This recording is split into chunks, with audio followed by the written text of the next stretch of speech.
just keep going. Your 5 minutes will come. But when your 5 minutes come, you have to be ready for them.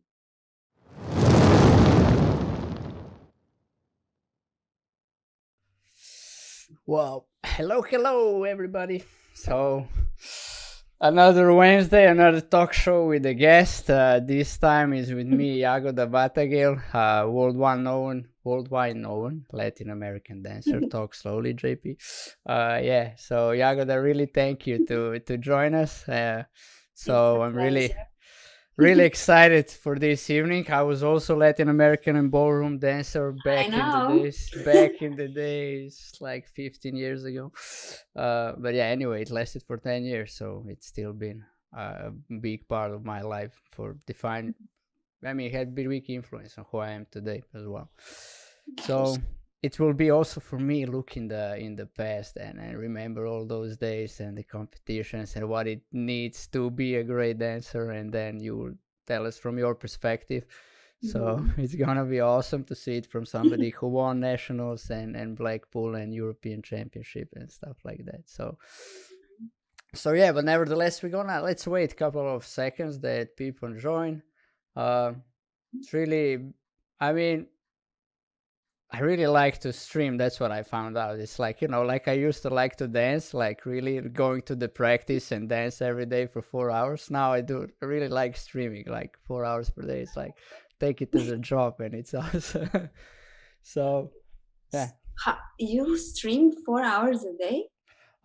Yeah, so it's like I do these talk shows and we do podcasts on Monday, which is usually max 2 hours, depends on the guest and the topic we have for podcast. But then I also stream because streaming is a lot about. It started with streaming gaming, so I Okay. like to play Call of Duty, the Warzone, the Battle Royale mode, and now I have a team that we're also going for tournaments and we stream that. It's like I was always thinking, like, should I leave my child dreams, like as a young any dreams to just let be and not do anything about it, and then when I'll be old, I'll be like, I know would have regrets. And then I was like, nah, let's go into it. It's like it doesn't matter. At least if you don't try, you don't know. I say, and that's something that I'm following because in my life, that saying. So yeah, but anyway, today is about you, what through these talk shows, what I want to give to people. Why did I start this is that they can actually look, what people are dealing with, other people, and that is something usually can find yourself in, which is always a good thing. You see, oh, I'm not the only one. It's somehow life gets easier by that. And then, like, when you will tell us how did you find your passion and what it needs to be lived. It's like maybe somebody gets idea, oh, I want to do this, and okay, I can use Jagoda's approach. um, and yeah, it's just like the inspiration for the people and to contribute to the people.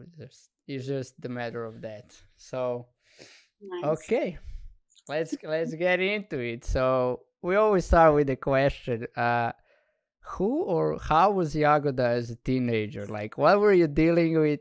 How was it? The body starts to change in that moment. You were a dancer. Boys are all the time around. It's like inevitable. And then the school type and the relationship with parents and everything the teenagers deals with. Like, what was at that time really working for you, and also what was like the challenging for you at that time? It's so interesting because now in the last few months, I was going through that in my mind, questioning myself, what was I like as a teenager, and was I, how can I say, how that reflects on who I am today, or um, just questioning everything, even not questioning, but like seeing, trying to remember what happened and why I am today the way I am, regarding to how I was. And I was actually, what I realized that was that I was a very good girl. I Mm-hmm. was too much a good girl when I was a teenager. I was always trying my best to be, the best in school. I always did my homework. I was studying a lot. When I started dancing, I was, completely into that. But I knew, even my parents told me, if I wouldn't be good at school, I wouldn't be able to dance. So I always was like the perfect child, I think. And in many ways, of course, that's one of the reasons why I succeeded. I finished university, and I also was successful in dancing. But on the other hand, now when I look back, I almost think that I was too good for the sake of others, because I wanted to please my parents and I always wanted to make them happy. So when I look back now, and I think what I would change, I would probably listen to myself more Hmm. and not always trying to be that perfect girl. Because let's say if I look at my brother, who was, living in the same house as me, and he took the completely opposite way to me. Maybe because I was such a good girl, he felt like he needed to be. So he was exploring much more, and he was more like a rebel. uh, but in the end, now when I see him, his life is completely fine as well, and my parents respect me as much as him. And is like, how can I say, he was, I think, more free, or more not trying to please everybody. Hmm. I was a pleaser, and I didn't, that now when I look back, I'm not too happy about that. Hmm. But on the other hand, like I said, that did make me disciplined, that I did finish university, and I was successful in the dancing. So it's always, there's always good things and bad things in everything. So, but yeah, definitely a good girl, and trying my best always. And I think the dancing was one of the, ways where I could express myself, my other half as well, Hmm. being a little bit more wild, and you know trying to express everything that I couldn't, because I was such a good girl normally. Then I did that in dancing. Hmm. So I think that was kind of an outlet for me, for Like, that wild energy that was inside always. Yeah. like a compensation then, right? So Yes. Yeah. outside of the ballroom, you were like, pleaser, do what Yes. you were told to do, and like almost bow your head down and yeah, I will do Yeah. it.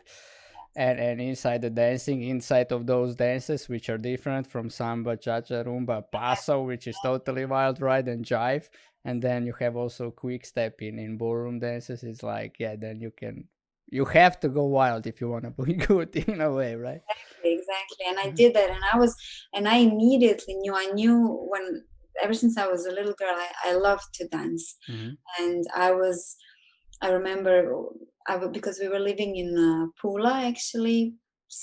When I was born in Slovenia. Then, because my father was he was a war pilot, Mm-hmm. so he flew the warbirds. So we immediately moved to Belgrade, to Serbia, and from there we moved to Pula. And in Pula, we had like family friends, and she was a rock and roll dancer. Mm-hmm. And she was actually my first dance teacher, because anytime we went there for a visit, we went to the balcony and she was teaching me rock and roll, and I really loved it. And then when we moved to Slovenia, back to Slovenia, my start was like this: that I went to the 5th grade, and we got this pamphlets to the class inviting us to a dance school. And the whole class decided we would all go, and I was the only one who turned up. Nobody else turned up. Mm-hmm. So when I went there, and then I didn't know, should I go in, should I just go home? But my parents brought me, and we weren't living in the same city, so we had to drive like 20 minutes Mm-hmm. to dance school. So I thought, okay, they brought me, they'll be angry if I just call them, and or they were anyway waiting outside. We didn't have mobile phones then. Mm-hmm. So I said, okay, if they brought me, I will go in. So I went in, and I never went out. Yeah, and what was so, what was the thing that hooked you up in dancing? I felt I could be good at it. I think that Mhm. was the hook, because I felt immediately I have a good feeling about it. I don't know, when the teacher showed us something, I could pick up very easily. Mhm. And not just that, but I always felt I could do it my own way. Like All right. I was never, how can I say? I always, even later on with the technique, I felt like I got it. But then I did it. I don't know. It's really hard to describe, but I did it in such a way that I felt good at it, and I knew that, It is also presentable.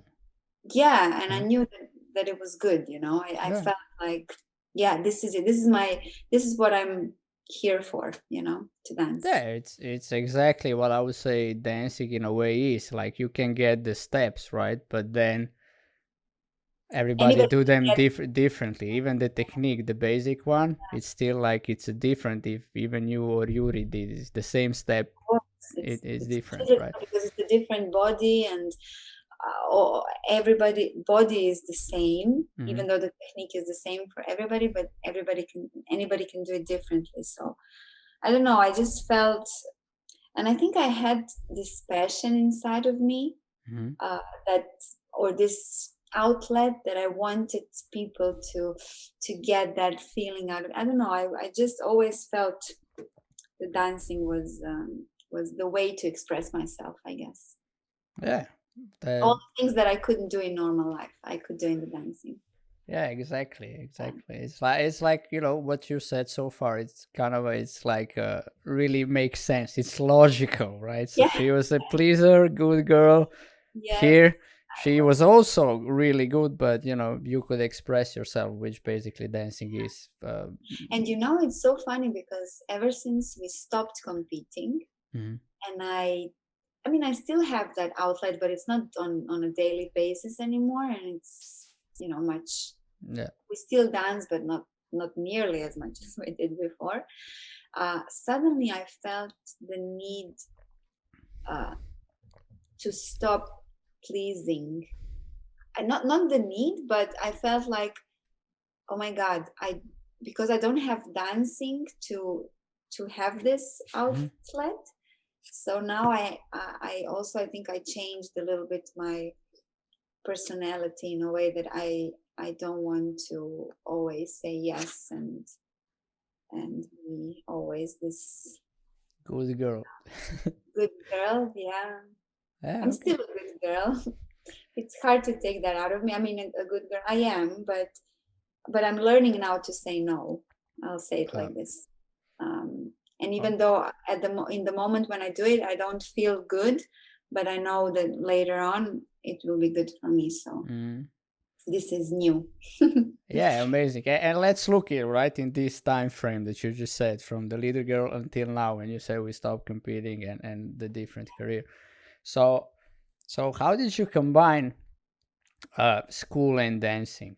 It's Oh, like because we all know to compete on a higher level, especially when you get to the high school, right? It's like if you want to be good, you need to put in the hours, and it's not like 2 hours per day. We all know in 2 hours per day, Latin American and ballroom dancer is basically doing the warm up and a little bit of one dance exactly. out of Yes. 10.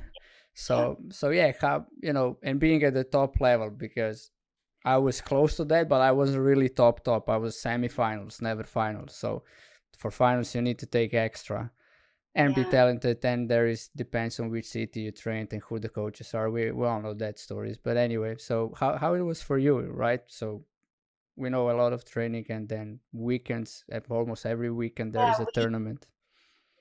I was the minute I started dancing with Yuri, my life changed.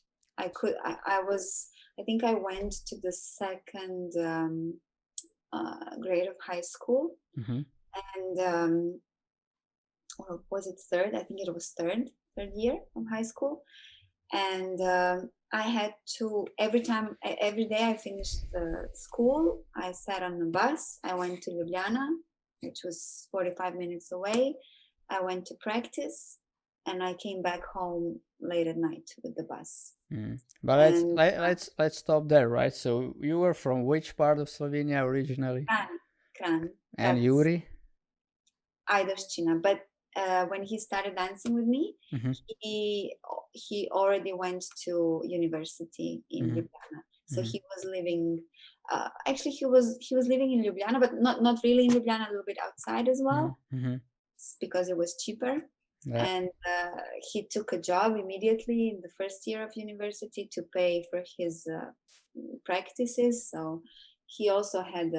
We both didn't have. It was a hard time, but we had both so much, thirst and hunger and love and passion for the dancing, so that we just. And basically, the thing was that I never had any, like, usually after high school, when the last lesson stopped, my classmates, they went to have a drink or coffee or something. I always just went home, get the things for practice, to the bus and to the piano, always. And when I look back now, it was such a lot of sacrifice, and this went on throughout the whole university. And I remember one day I had a breakdown. I went, after I finished, this was in the university, I think it was the first year, around Christmas time. I finished the last course at the university, and I was supposed to go to practice. And all of my friends, they told me, like, come on, just once, go with us. Come on, we're going back to Kran, and then we're going here and there, and just come. And I just sat in the car and I went with them.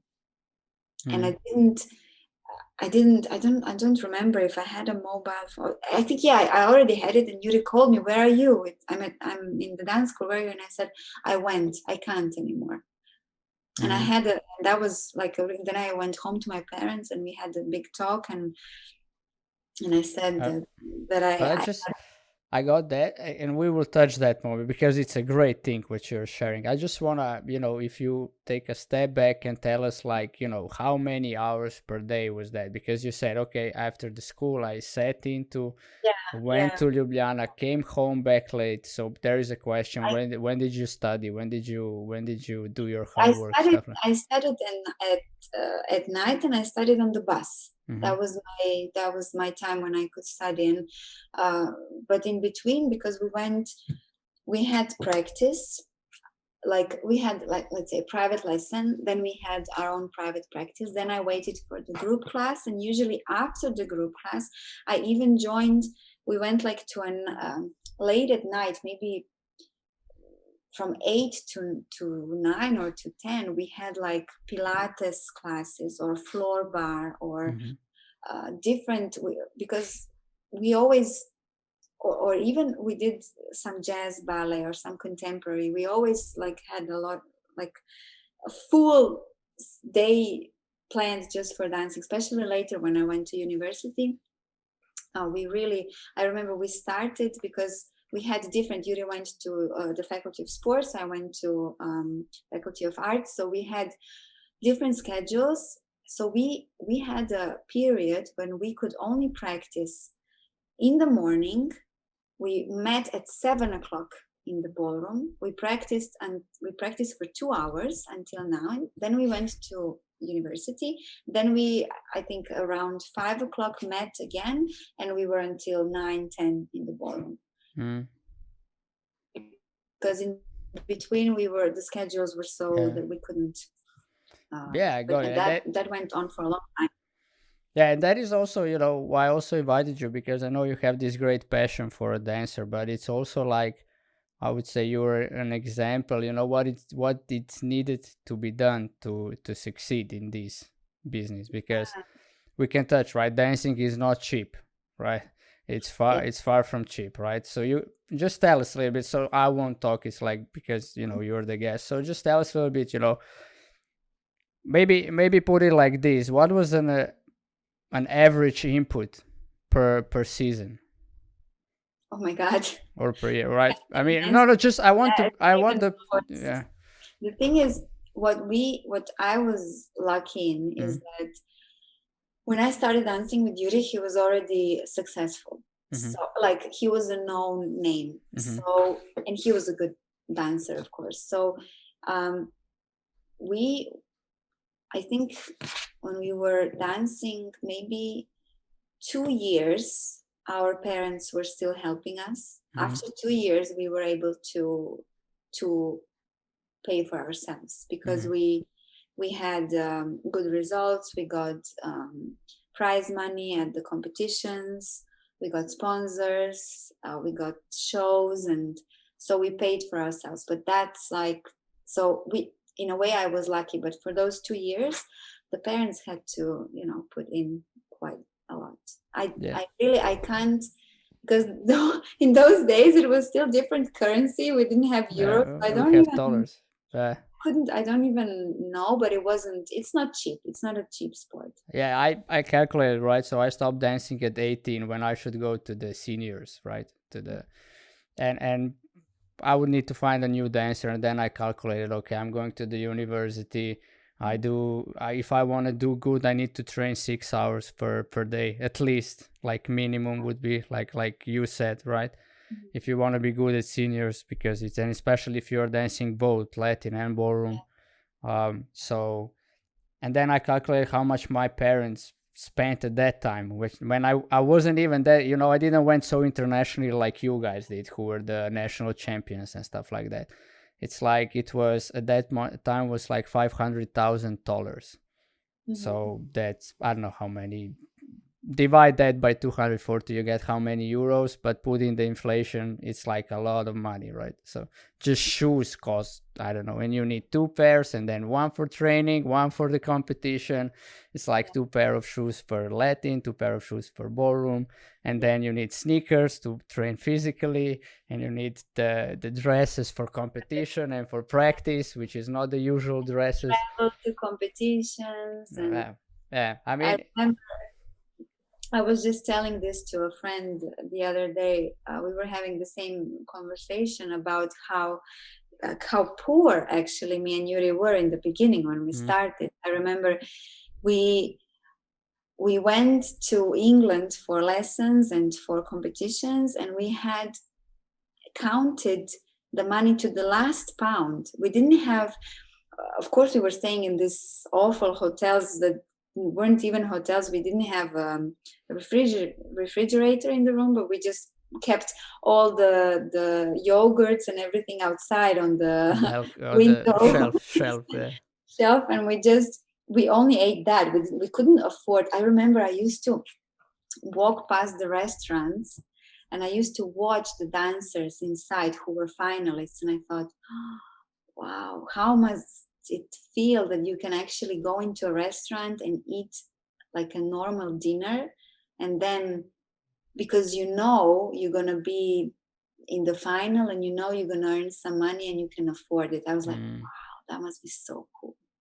Yeah, and I just want to put in perspective here, right? So what Jagoda is talking about now, it's like in dancing, it's like she said, you have an individual lesson with the coach.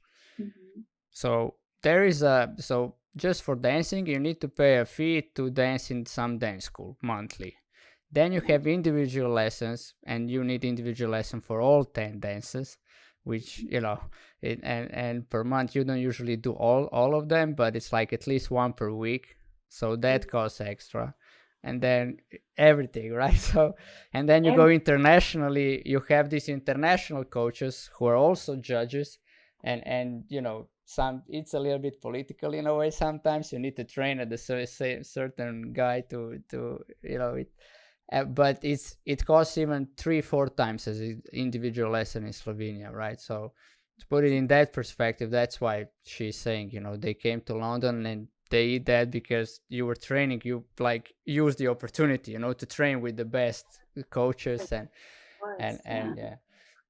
So yeah, but if you see yourself, if this is what you love to do and this is something that you can be good at, then it's funny how things happen. Because once you really believe in something and once you really wish for something or want something, things just start happening to you, but it has to be truthful and it has to be real and it has to be of course you also have to work hard. But what happened to us is what I wanted to mention. It's like a kind of story that goes with it, is that one time we really wanted to go to this competition in Miami. We were actually invited to it, but invited meant that they would pay for our hotel room once we get there. So of course we needed to find money to get the air ticket. Yeah, we didn't have the money. So what happened was, and our coach told us, oh, come on, you should really go, because if they see you there, they're going to know that they're going to finally see you, because there were only 12 invited couples. So of course it's a great opportunity. Yeah? So, but we didn't have the money, so we couldn't go. And then what happened was, I mean, it's a horrible thing that happened, but Jurij had an accident, a car accident. He completely smashed his sister's car, but luckily he was okay, except for that he had a little pain in the neck. And he got some money from the insurance for that neck. So we took the money, we bought the air tickets and went to Miami. What happened was that was actually really the kind of the turning point in our career, because there in Miami, people actually noticed us for the first time, like more. And then things started rolling and we got more and more invitations. Yeah. Two things right here. It's like, one is that you said before, a lot of hours, the passion is needed, love for this, because it's like there is really, I mean, what you were saying before, it's approximately 8 hours per day training. It was at some point, or even through whole out career, right? So you need that. And then you said, right, how to use something that happens to you in your favor. I mean, you could easily go like, I smashed the car, the whole world ended, I have pain in my neck, I can't, right? You could like excuse after excuse why not to go, right? And just because you went into the face of that, exactly. But you know what happened was, when Jurij had this accident, that same evening, we were supposed to have a show in Slovenia for a company. And when Jurij called me and he said, I smashed the car, I thought he was kidding. I was like, come on, stop joking, because he's a joker like this. And then I realized he's not joking. But I thought for sure he can't do the show. But he came and he did the show. He was like in so much pain. He really had pain in his neck. And he was even a little bit dizzy. He was in shock. It was like his car turned and landed on the roof. In the snow. So he was it was traumatic for him, but even so, with all of these things, he still went, and we still danced the show that evening for this company. So even that he did, and there was no question of whether he will do it or not. We could easily say man of integrity, right? So he puts a word down that he will be there, and regardless of the circumstances. And we needed the money. Okay, but that's the other thing. But so it's but that is exactly why I invite people who follow their passion, because there are always things like that in life. There's many people who find their passion, I believe, right? But they're not, everybody is prepared to, willing to do the work or go that extra mile. Like, I smashed the car, I have pain, okay, we need money, I need to do the show, but look, there's thousands of excuses why not to do it. They would understand, they maybe even give you half of the money because you didn't show up because of the circumstances, whatever, right? It could be like anything, and you still show up, and then you got this great opportunity, right? So go to Miami. And there is, every time I host a guest who is following their passion, they always say there was a turning point. Yes. I grind for something for years and nothing changed. I did it for pure love of it and stuff like that. And then after 3 years, bam, I got the opportunity. I used it, and from that moment on, I can live from that, right? But let's get a little bit still back, and I just really want to present what it needs to take to be a great dancer at the level that you guys are or were in the competition level, since you're not competing anymore, right? So if you tell us, like, how many competition, so one competition is usually one weekend, and then the trainings, and when you were still in university, right? So that was like a really full schedule, like whole Yeah. season. So we usually, when we were doing competitions around Europe, or let's say closer to Slovenia, Italy, Hungary, Croatia, Austria, all yeah. of the Austria and so on, even Germany a lot. Mm, we usually went on Friday. We did the competition Saturday or Sunday. Usually Saturday, Sunday we were driving back. Monday we were back in the ballroom practicing and doing school. And I remember there was a moment where, because it was really so much, I think we were almost the only couple that was doing university and practicing at that Mhm, time, like mhm, successful couple. And at one point, what happened was that our coach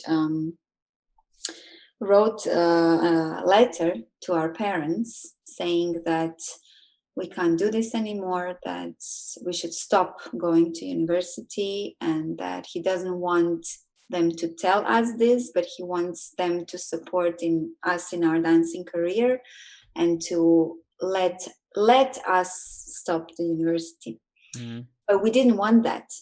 We so me He never told us this. He just wrote to our parents.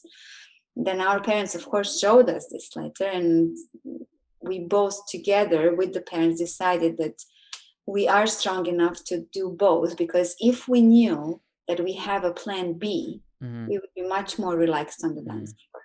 Like if you put all your eggs in one basket, you get so stressed, I think. And this mhm, is what happens to a lot of dancers, I think, in the past at least. I think mhm. now more and more of them are finishing university as well, just to get that safety feeling that even if this doesn't work out, you have something else. So we really pushed through, and we really it was really difficult. We didn't have any social how do you say social life. We didn't have any Mm, friends outside dancing. We didn't go to any parties. We didn't do anything but practice and do school. mhm. um, but for that, I'm not sorry. I wouldn't change that. I would go the same way if you ask me Yeah, now. it's Yeah. somehow like, every successful person in some certain of period of time, they were living in a bubble.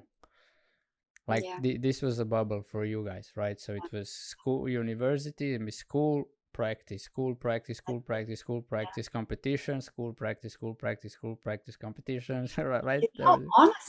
Honestly, I think that because we went to school, Hmm. we had more discipline in the practice, Mm, because we knew we have these 2 hours, and then we have to go to sleep, and then we have again 2 3 hours, and we need to finish what or do what was planned for practice in these 2 hours. We don't have the whole day, mm, because once you have the whole day to finish something, you know how it goes. You never mm. do it. Yeah, it's like And if you have postponing, postponing. Yeah. discipline, you are much more disciplined. So I think in a way, going to or finishing university actually helped us with the practice to be more disciplined.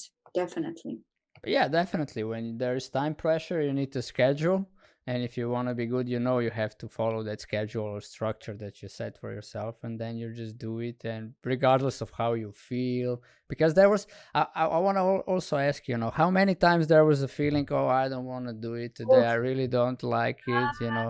It's like maybe my head hurts a little bit, or, my muscles ache, Honestly, Yeah. honestly, it happened a lot, Yeah. especially to me. Not so much to Yuri.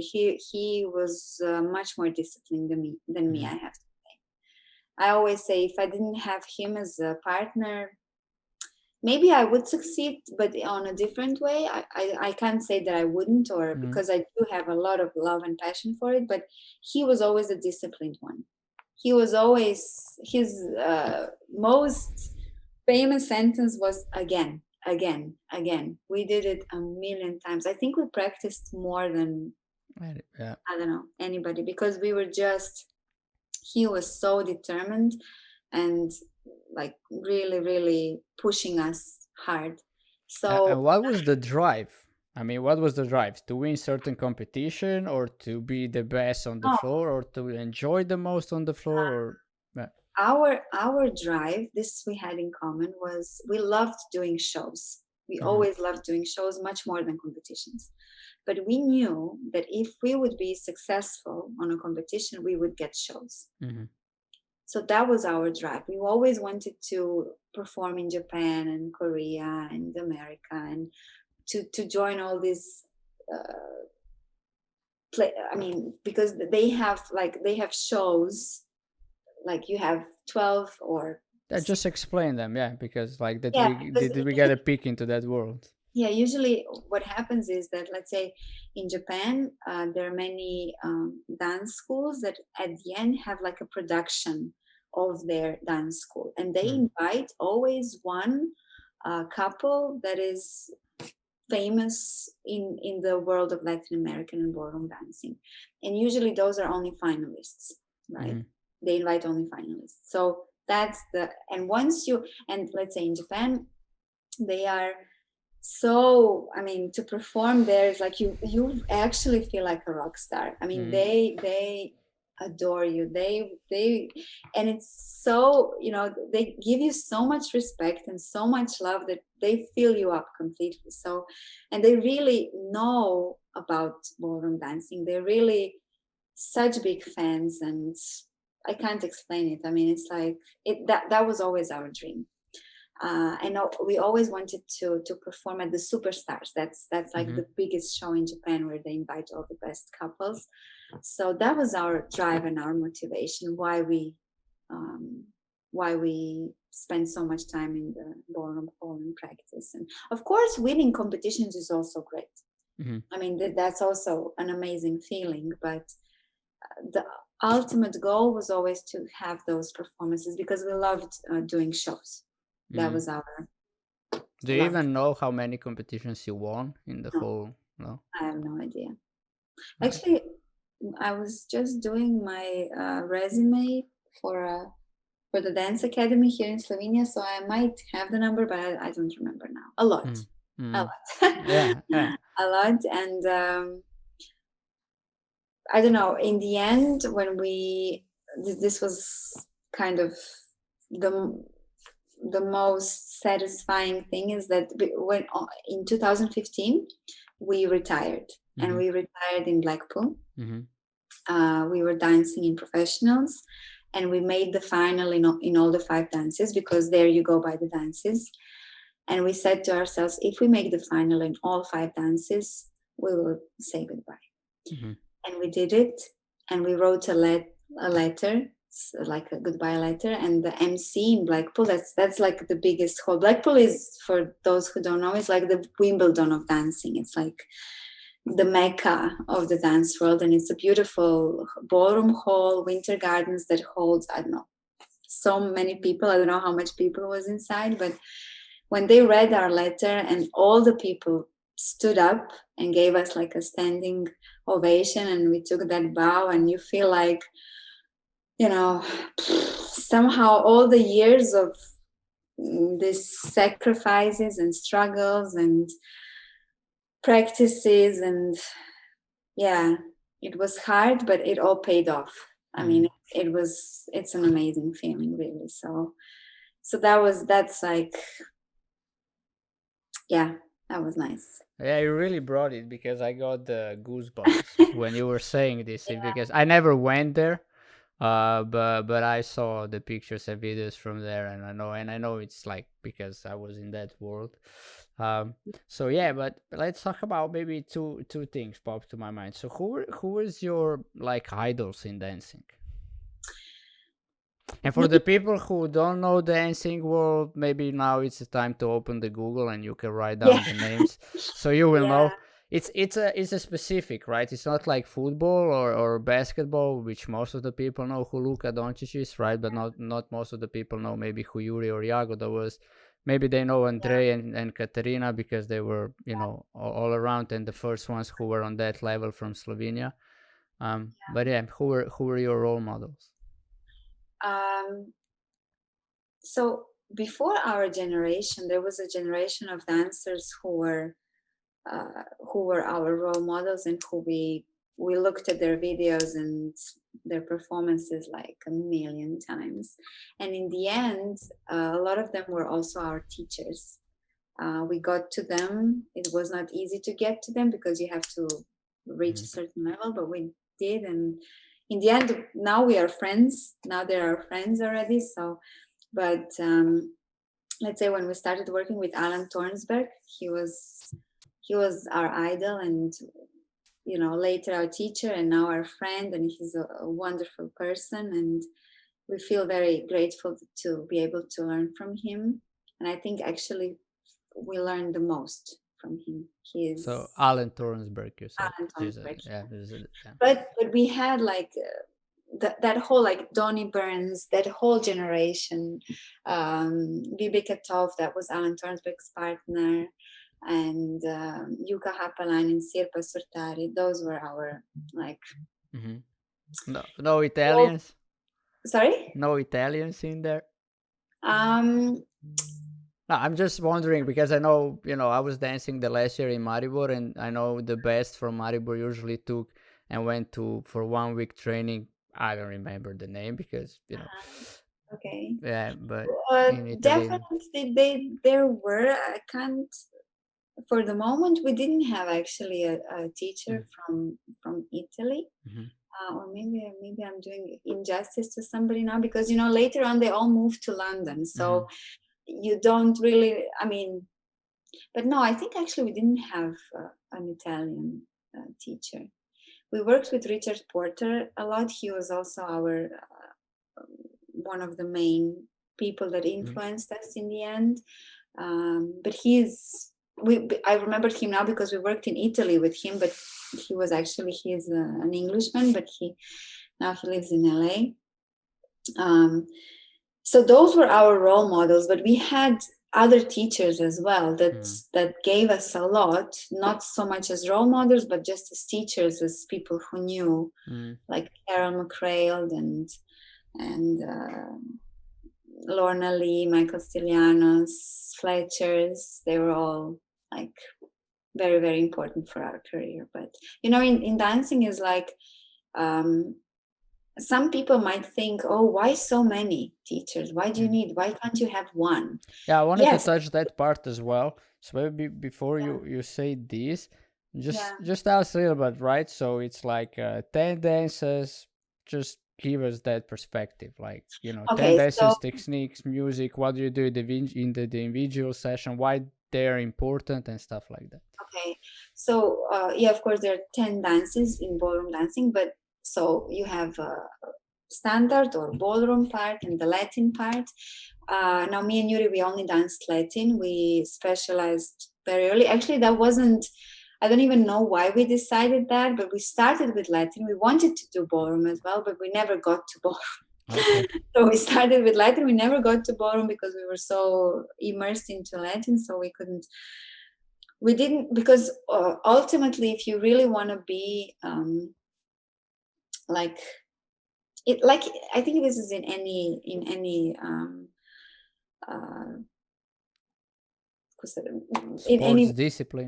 discipline, if you want to be really good at something, you have to specialize in something. So being a 10 dancer is nice and okay, but if you really want to reach like the top of your abilities, you have to specialize into one. So either ballroom or Latin. So we did it with Latin. Just tell us why. Why do you need to specialize? I mean, people now get there are 10 dances. Because like you said before, like if you want to practice 10 dances, that means each dance has, let's say, 2 minutes.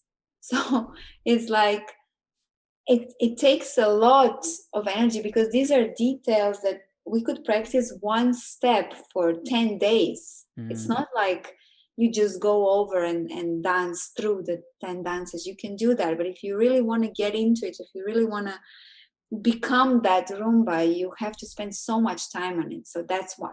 Because you don't have time to.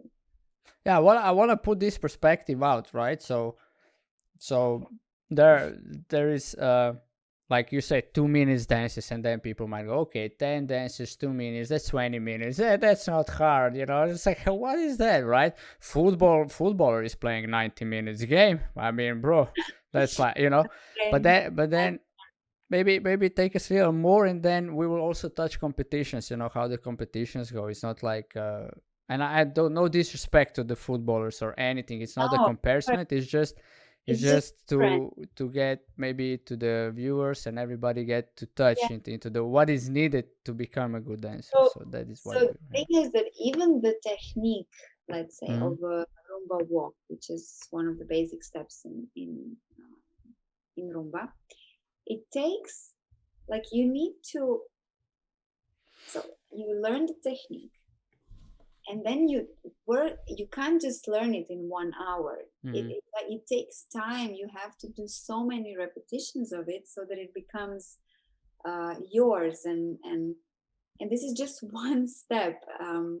And then And maybe just tell us, like, in 2 minutes, how many steps are in there? I don't know. I Okay, don't know. yeah, we don't know, but it's I okay. never counted it. There's so many, Mm. and it's such a complex thing, and the choreography is constantly changing as well because you are developing as a dancer, as a person. At one moment you feel good in this, and another moment you want to change it because you feel differently, or with the partner you have different connections, and at one moment you rise in this connection communication, and then you realize, okay, here we could maybe do this, and so it's a complex thing. Mm. So to be able to dance a 2 minute long choreography is already wow. You have so many things to work on in that because it's not only a step, it's my step, Mm. then it's our step, it's the connection between us, then it's the musicality of it, then it's the partnering of it, then it's the story of it.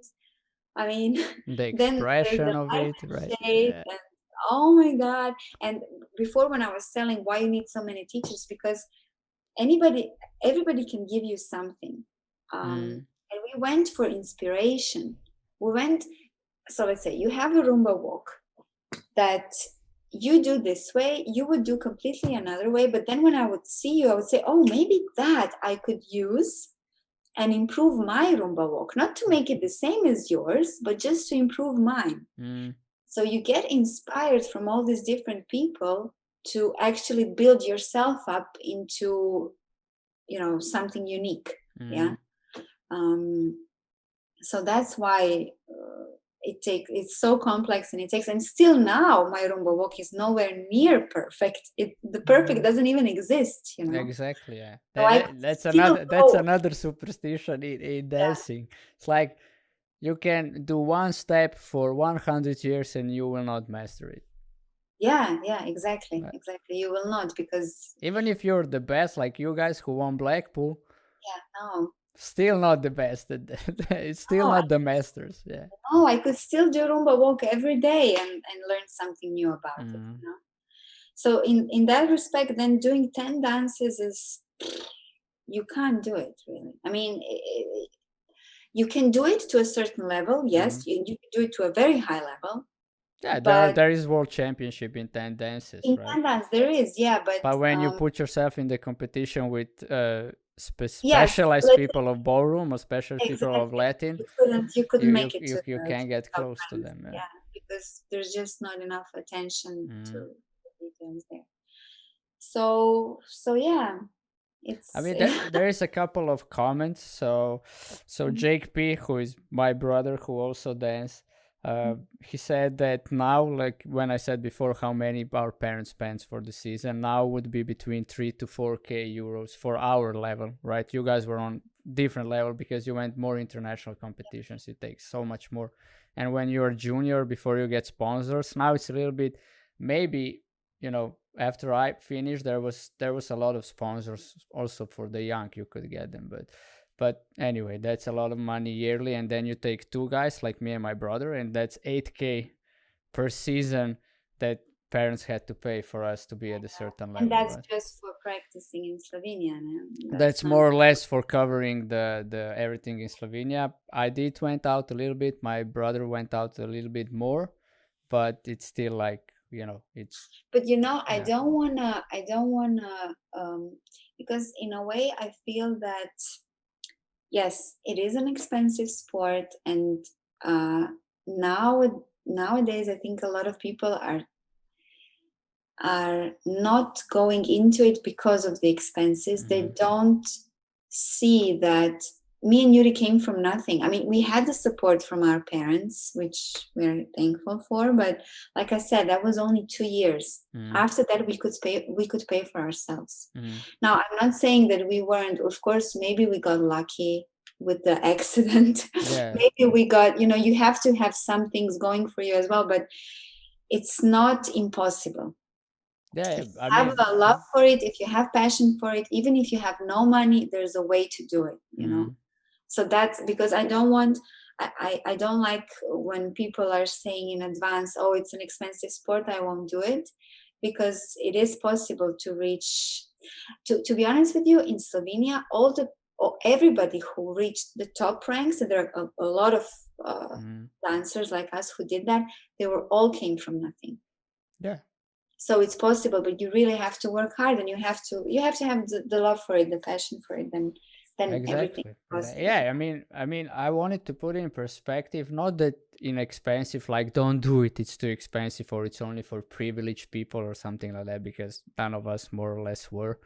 Yeah, None. I don't know if how many parents were millionaires or high class yeah, yeah, parents that kids were dancing. So they all need to put effort, and we all had this love for the dance. I just want to put it in perspective, like sometimes people like there is this, when I was in a sports gymnasium, right? So there was a comparison between us, right? So you had the skiers who also had to invest a lot of money, and then mhm, on the other hand, you had like basketball players or footballers who also had to invest. yeah. But it's like 4K for a footballer, it's for more or less the whole high school and grammar school together. It's like, right? If we are honest. I And, know. and I it's have just the in same. that perspective, I mean, it's like not to be, it's I like know. there is a difference. I also went to a sports Yeah.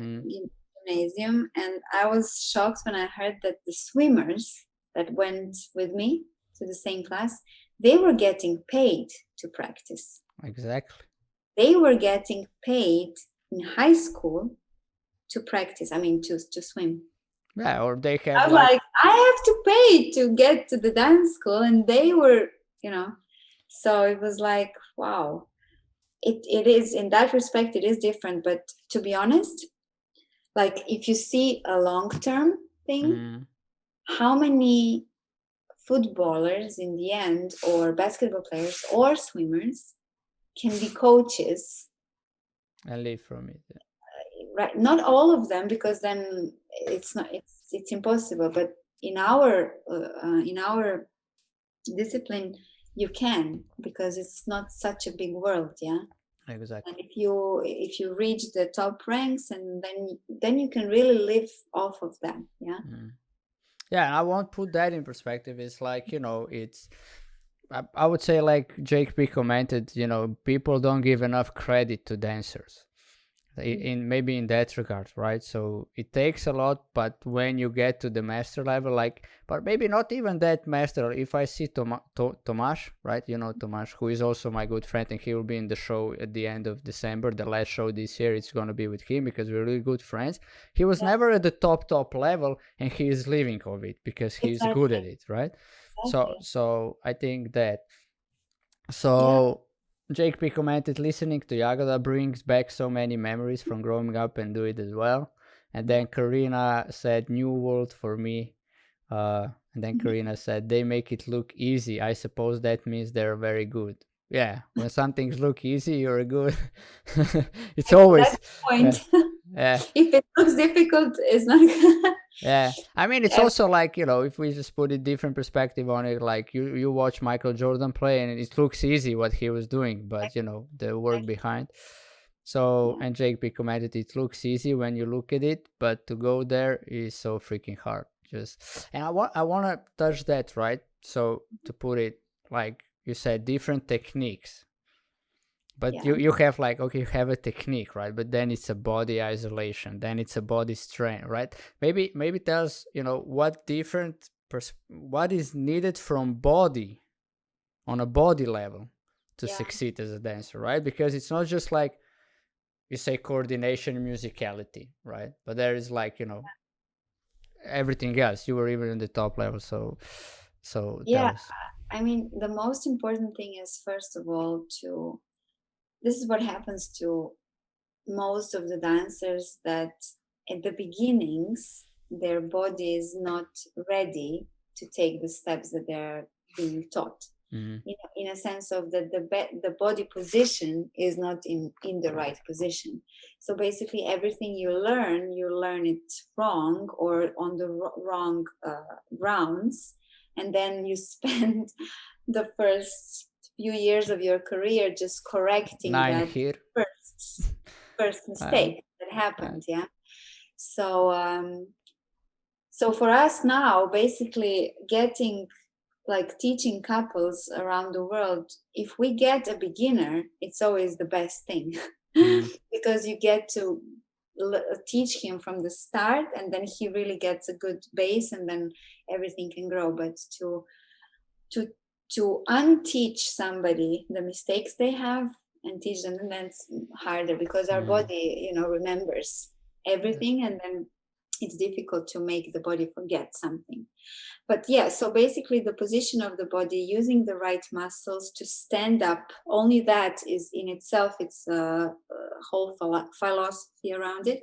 Me and Yuri actually developed a whole system of just how to move our body from foot to foot, and that really works. And we did it, I mean, we were gathering information from different teachers, and even Yuri, as a he finished the faculty of sports, and he had anatomy there, and he was very interested in that, just about how the body is moving, how the muscles are working, what is the most efficient way to move from foot to foot. Once you know that, then everything becomes very logical. That's the mm, important thing, that the things are logical, what you are doing, that it's not just copying a picture of your teacher or copying the movement, but to logically understand why this is happening, why I'm moving there, what muscle I have to use to move to the next step. So understanding the body principles and how it works, that's the first thing. mm. Once you understand that, then you have to have the muscles to do that, which is also not, you know, You're not born with it. You have to develop them. not, you have to do some exercises. So you will say it, and then I will say what training is needed for that, right? So for the first one, it's like you have to put your mind to it, and you really have to be aware. So it's like a training of awareness. It's like, I also, when I teach people dancing, like for the weddings, right? When they come to me, I said, before I can teach you a dance, I need to learn you how to walk, because Yeah, we don't know yes, how to walk. And people say me strange. I say, look, what my goal here is that you live like you were born with it. That's my goal always. So people don't say, oh, he went to dance school. No, he didn't. That's, he knows that from the beginning. So that is the first awareness. And then you said you have to put muscles to it, which is physical training. So push-ups, sit-ups, yeah. stuff like that, running. Okay, then. Also with that, also stretching your muscle, that's very Mm-hmm. important, especially for a dancer. We have to have lean, long muscles. So that is something that I think nowadays maybe even some dancers are forgetting. They're just going to the gym and That's making there. sure All they have six the pack six and pack. pumps. Yeah, Yeah. yeah, Looking it's like difficult. bodybuilders dancing. Yes. Yeah. But and then of course, once you are solid within yourself, Mm-hmm. and then you have to of course go to the steps and learn. I remember when we were learning for the judges exam and the teachers exam, that was when we finished already the career, the competitive career. And I'm sorry we didn't do it before that. I mean, we didn't have time, but Yeah. still we learned so much there. So I would suggest to any dancer, beginner or even at the high level, to study the technique book, because some of the things that we were taught uh, are actually written there in such a way that you will explain it for your body, and I will explain it for my body, and it will be different, but it will, for you it will be good, and for me it will be good. So it's a really good thing, the technique book. So that's one of the things. And then of course going to the partner, that's a completely different world as well. But first we have to be, so I always say to the couples, if you are not sure, if you cannot dance with your partner if you can't do it yourself. I'm not saying do everything yourself, because you need a partner, especially the girls, to do some steps, but first, clean up your own mess. Then you can go to the partner. So this is where the partnering skills come in as well. But first, really be clear in what you're doing. And then the musicality, of course, and there's so many subjects I don't even. Yeah, exactly, right. That was my point. So then, if we could just, when I thought about it, it's like, you need to work on your physical condition, which is like running, to have the the lungs and the basic stuff, the groundwork, like for any sports. And then there is dancing condition, but it's not dancing condition for one type of dancing. It's like you need dancing condition for samba, you need dancing condition for cha-cha, right? So then there is techniques for, there's gazillion steps. You cannot take step from samba into cha-cha. So the two different techniques, right? So it's like you have, let's just say it like approximately you have per 2 minutes at least 100 different steps, but maybe too much. But anyway, you need to learn brilliantly all of them, but not just that they're connected with the music. So, and that they're connected with the partner, and then expression of your face, expression of the whole body. That usually, if you have all of the things you counted before, the expression comes by itself, so you don't have to do that. If you don't have one of the parts you were saying about before, then you start to fake it. So that's not good, right? Cool. Many times it happens like this, but so this is the thing we have to erase then again and make sure it comes from the body. So that's also one of the things. But yeah, what you were talking about before, making sure your body can be sharp and quick and staccato, and then on the other way gooey and soft, and absorbing. It's like you have to be kind of a chameleon of different types of movements, and but that's the fun of it. I think that's the fun part of it. Definitely. And I think the isolations, I mean, when your hips are doing something, your legs are doing something, and upper body is contra body movement, we call it in dancing, is called, right? But yeah, to understand that even if that happens, still there is a connection between the upper and lower part. That's what I think the couple sometimes misunderstand, because they're copying the picture. They see, oh, the upper body is doing something, the lower body is doing something also, but not. They're still connected in the center. They're still connected, and the connection is very logical. If the connection is not logical, you're doing something wrong. So that's and why we're going through this is just that you guys who are watching get the feeling, or listening, you get the feeling, what did they need to master, like what all types of things you need to master inside of dancing to win the black pool, let's say, which is the, like you said, the mecca, right? Because at that level there are all the top dancers on the planet at that specific moment, and to win it, I mean, you're at that moment the one who mastered it the most, right? In the end it all comes down to the mind. Because if you see the finals, they're all already masters, let's say, of technique. I mean, they all have pretty good technique, partnering is there, all the skills necessary are there, otherwise they wouldn't be in the final. In the end, it just depends on who sees himself as a champion and who doesn't, who believes in himself the most. So we were actually very spending a lot of time on our minds as well, about the psychological preparation of it. We were visualizing a lot. like Yuri was just saying to me a couple of weeks ago that he was reading this book, or no, actually, or listening to somebody who was explaining about visualization and how they did an experiment, I think, with basketball players who had to like they put them into groups. One of them doing just these Shoots. free throws. Yeah. So half of the group was practicing the whole week for I don't know how many hours, just the free throw. The other group was just visualizing it. And then they had a test. They both did it and how much they improved. So the group that was doing it improved, I think, for 24%. The group that was visualizing improved for 20%. Their score. Right. So can you imagine if you use the practice and the visualization, you can get like 50% better score than if you would just practice. So visualization is so important, to see yourself there, to actually visualize exactly how you're gonna dance to that music. We did that a lot. I imagine, like, so how many how many times you went to Blackwell with the visualization you will win it and it didn't happen? Many times.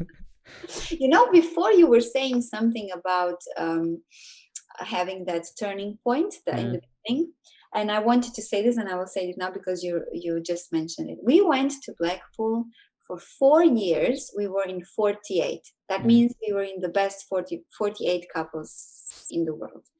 But for 4 years in the same we were left in the 48, and we were going crazy, like, what's wrong? What we felt we were improving, but we always in the same. And we had a friend. He was from Serbia, actually. He was we were always staying in the same hotel in Blackpool. After every Blackpool, he came to us and he said, just keep going. Your 5 minutes will come. But when your 5 minutes come, you have to be ready for them. So just don't give up. And sure enough, next year we went to 24. Next year we went to semi. Next year we went to final. Next year we went to third place. And then next year, I think second, and then we won. So it was like, but for 4 years we were stuck in the same place. But we kept going. We kept working hard. And when those 5 minutes came, because this friend said, everybody has gets their 5 minutes in this world. Everybody gets it.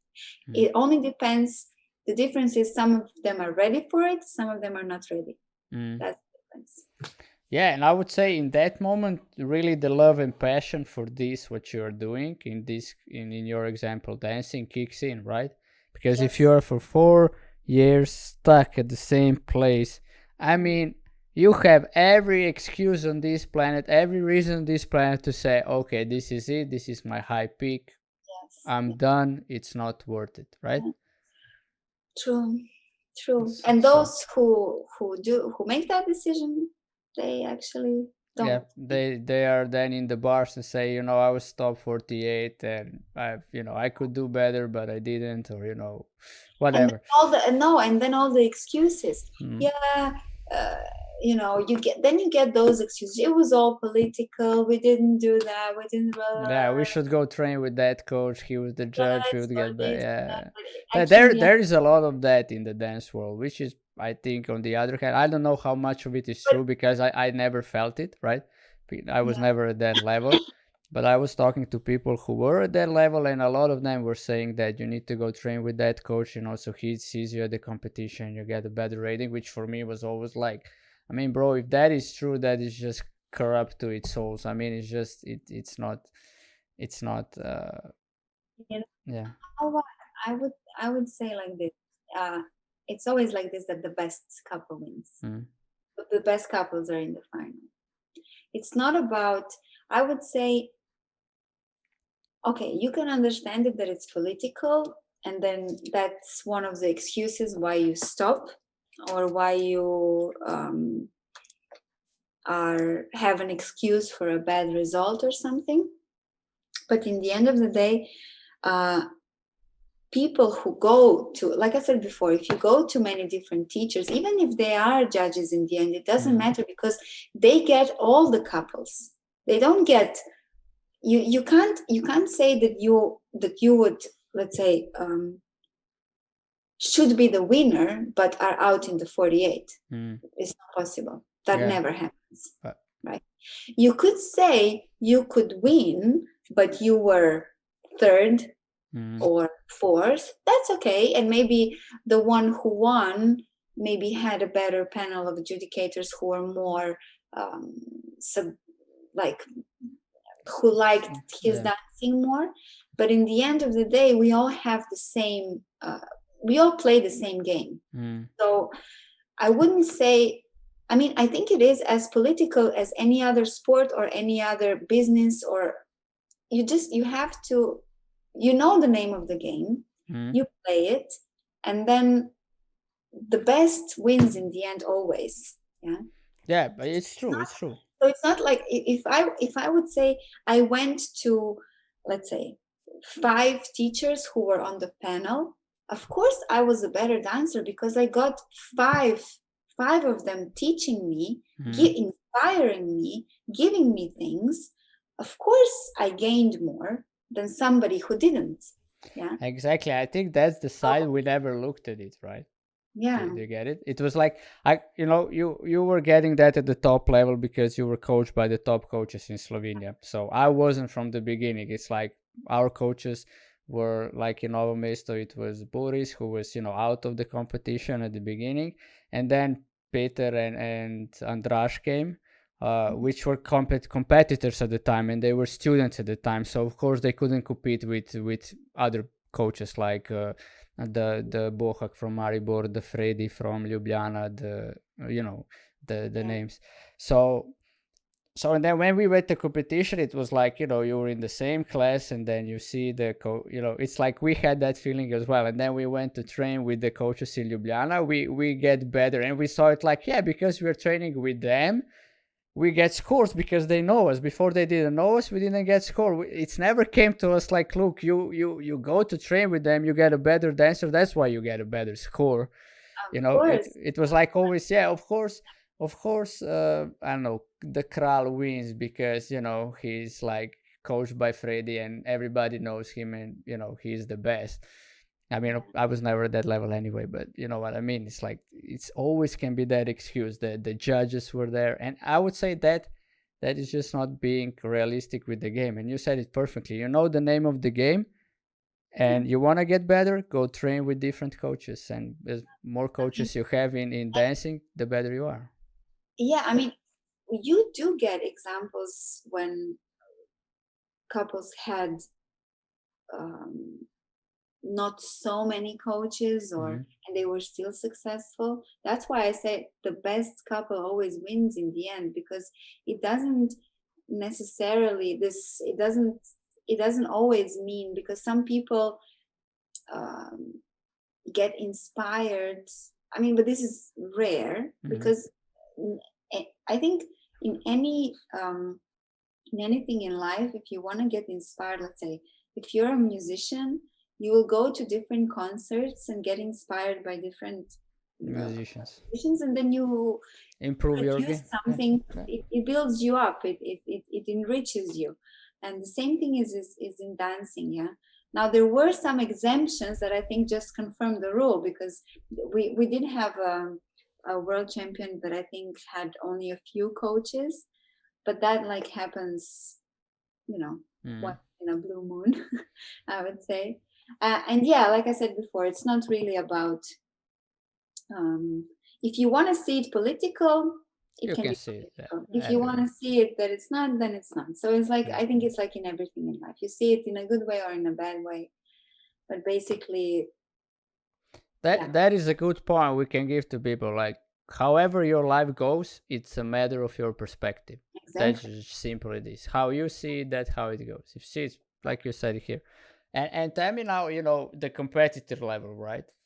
And the Slovenian competition at that moment when you guys were seniors, it was like fierce. Like, I don't know how it is now. I don't even know the how it works now, but I know at that moment it was like there was Matej Krajcer, there was Skufca, it was you guys, it was Peter, it was, you know, the guys from Maribor. It was like Jerne and Daniela. It was like fierce competition, and wherever you guys went, it was usually one of you guys won. Yeah, It's yeah. like almost, you know, Slovenians, that generation was like winning, smashing the most of the tournaments you guys showed up, right? So how was that for you? Was you like seeing it friendly, you know, like we're all friends coming from Slovenia, or was you like, you know, not, you know, Mm, how it was for you? we we knew that we were strong because of each other. We were Mm, pushing each other up. mm, I remember we once had an offer from a Bulgarian. Well, he had a dance school, but basically he was an organizer of events, and he told us, if you come and if you dance for Bulgaria, if you live in Bulgaria, I will sponsor you. You will go to all the best competitions. I will give you everything. That don't just come to Bulgaria. And we said no, because we in Bulgaria we won't improve. We mm, come to a ballroom in Slovenia. We see Matej, we see Andrej, we see Zoran, we see Peter and Maya. mm, We see people, we want to beat them, we want to be better than them. So we were pushing each other up. We said, if we go to Bulgaria, we will be alone. We have nobody. We will just go down. mm, So that's why that generation was so good, because we were all pushing each other up. And I think we are also to blame why after us it went a little bit down, because we eventually we all went abroad, and we mm. were spending more time practicing in London or America or somewhere, and not at home. And the young people behind us, they lost their The role touch. Yeah. models. They didn't have, they didn't see us. We were never there, and I think that's why after us there was a little bit of gap. Yeah. Yeah. So, but that's just how I mean, it. it's still it's to be look honest. I just checked, right? We still have a world champion in Latin, and I don't know. I know Tara is in 10 dances, even though Yeah, yeah, she's yeah. dancing for There's Czech still there is for still. Czech Republic. But anyway, right? There are still, but there was a gap. I think, well, quite a big gap after you guys went for a while. I mean, there was just like a 3 or 4 couples. Like in your when you guys were dancing at the top level, it was like we couldn't get into semifinals with you guys. I It know. was just so many. No, but even Huh. even I remember that's when Yuri was still not dancing with Mm, me. He was with Manica, his former partner. They went to Blackpool, to junior Blackpool. There were 4 couples from Slovenia in the final out of mm, 6. mm. 4 from Slovenia. So that was like, it was really, really a It was like strong. a national championship. Yeah, yeah, yeah. Yeah, and I want to add that, right? Even though we are so small, and yeah, okay, we have Luka Doncic, we have these successful guys now, and before we had like world champions in many things. But I think where we are most consistent is definitely dancing. If you ask me, it's like And not yeah, only Latin and Ballroom, also hip hop, modern, everything. Yeah, yeah. jazz, everything is like, there is something there. There is Uh, like a big, big love for dancing in Slovenia. mm. Eh, So Tell me you know how, because like if I know, when I checked the history and I remember it, it was like, we know Andrei and Katerina, it's like you won't touch them until they dance. yeah, That's how we saw it from the outside. I don't know how you guys, right? So you will tell us. That's my question. And then it was Matej, and I don't know who he danced at that time. It was like, we know until he's dancing, you won't beat him. It's just like, you might beat him here and there, but he had to have a really bad day. And then it was you guys. It was like obvious. After Matej finishes, it's Yuri and Jagoda time. That's like our perspective. That was my perspective as an observer. It was yeah. like Mm, Andrea and Katerina, when they finish, it will be Matej's time. After Matej finish, it's Yuri and Jagoda times. And how did you? What was on your side? It's like how what it was from your eyes. How did you see the whole thing? Because for us, it was quite obvious from me not yeah, being in the world, not being in the same ballroom. I was in Freddy once when I was seeking for a new dancer, and I did talk to the guys a little bit, and I saw they're just normal human beings, even though at the time they were superstars in my eyes. Being in the locker room with Andrej Škufca, who is world champion, like 2 meters away, and talk to him like about Yeah. football. I think we talked. It was, for me, it was like, okay, it looks like he's a normal guy, because when you see him at the competition, you think he's a, God. yeah, exactly, right, yeah. So how it No, it was was for you funny. guys? Yeah. The thing was that we were such good friends. We are still good friends. Like we have so much respect for each other. We were constantly together in the ballroom. uh, every morning we would meet, we would warm up together, we would practice together, we would help each other with the choreographies, with everything. And for us, yeah, for us it was also because we're also a little bit younger. Mm-hmm. From Andre we are, I think, about 8 years younger. From Matej also a little bit. So for us it was kind of, in a way, normal that they would, of course, be before us, but on the other way we also wanted to beat them, Mm-hmm. right? Because we felt like we had, and we were also different.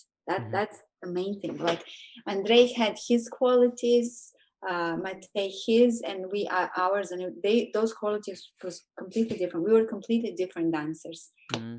and and yeah, I mean, even with all the respect, you still wanna, you wanna get there, you wanna beat them. And I remember the last year when we retired in Blackpool. Andre actually retired at the same Mm-hmm. year in the same Blackpool. And I think we took his jive. We were fifth in the jive, he was sixth. So I was like, yeah, we got this.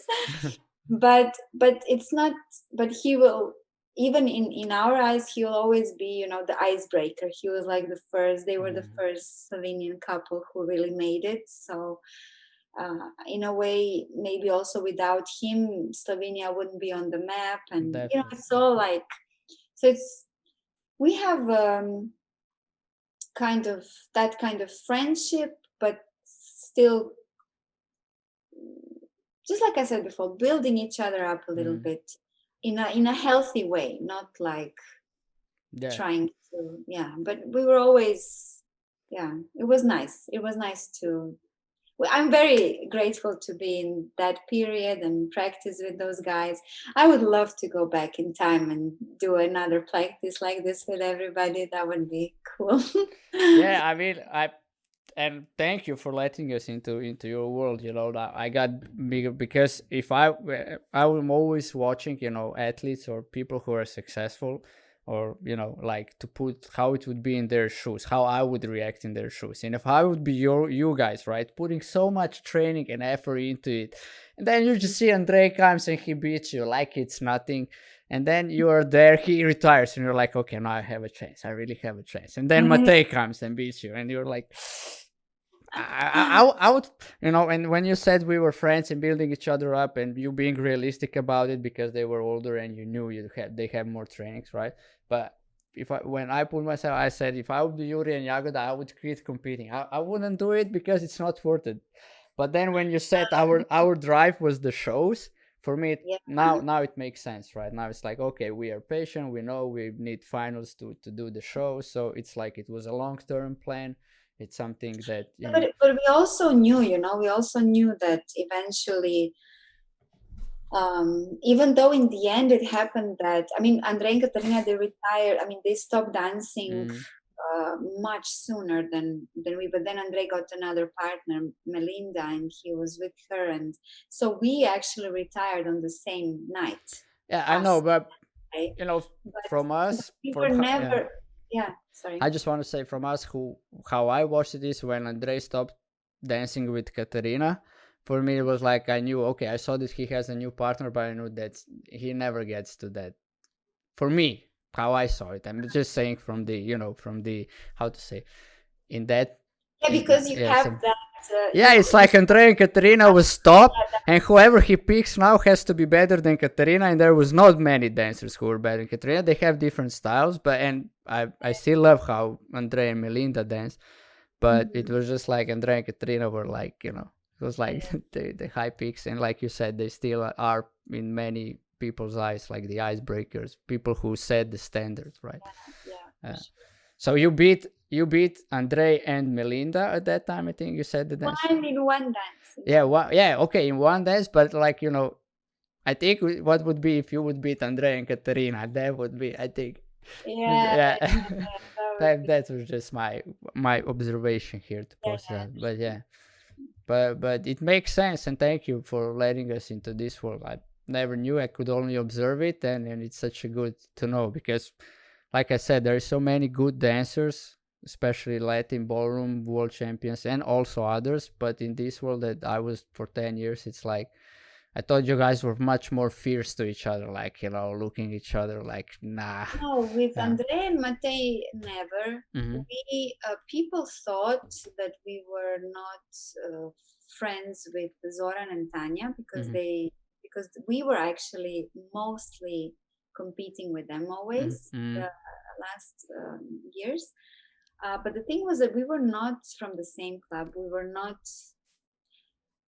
We didn't know each other even. We still don't. We never were hanging out Mm-hmm. together, anything. But that was just so people thought, oh, they must be, All right, really rivals, yeah. rivals, but we weren't. We were just. It Just was like, like well, it was yeah, I normal. mean, there was this rivalry, right? So Maribor was strong.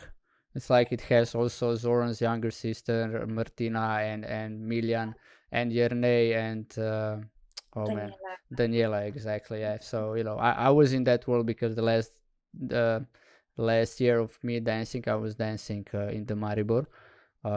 So that was the high, and that was when that happened. When you said, you learn something and then you have to unlearn. So when I come to Maribor, I had to unlearn the 9 years. Nothing about me was right for Branko in ballroom, right? So it was like so epic to have that experience, then just to put value into the quality. But yeah, okay.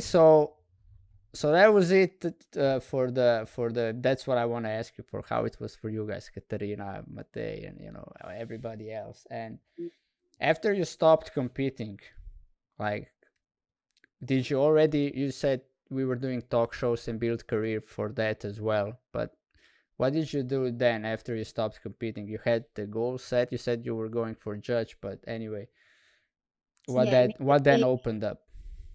We immediately we did the exams for judging. Um, I was very quickly pregnant, Mm-hmm. so for a year everything basically stopped for me because I stayed home. It was quite a big change because we were used to traveling so much that we were living in our suitcases. We were never home, and then suddenly I was home. Yuri was still traveling. um, and yeah, so the life changed drastically, but we were so happy because that was also one of the reasons why we stopped the career. We could still be going on for a few years, 5 years we could easily still do. Mm-hmm. Okay, maybe not 5, maybe 3. But yeah, we could still do it, but we wanted a family, so we were very happy that it happened so fast that we got our baby girl.